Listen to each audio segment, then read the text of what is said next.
और कोई दुविधा या प्रश्न? सर मैं यहाँ जो मॉक दे रहा था इसमें ओशो पे बहुत डेप्थ पे चले जाते हैं, और कई बार ऐसा होता है कि it seems that I am defending Osho.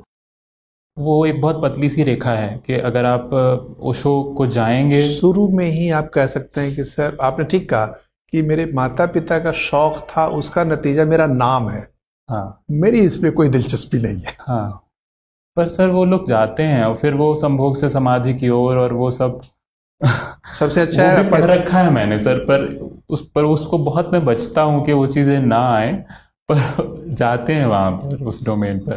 पहले कह देखिए सर, मुझे दिलचस्पी ओशो में नहीं है। हाँ सर, लेकिन अभी जो 2019 का इंटरव्यू था उसमें उन्होंने ओशो पे नहीं गए थे वो। नहीं जाएंगे। हाँ, वो नहीं गए थे, उन्होंने बस नाम का अर्थ पूछा था मुझसे। आयोग जो आयोग के अधिकारियों को ओशो में ज़्यादा दिलचस्पी नहीं है। हाँ, आ, बल्कि महेश योगी पे जा सकते हैं।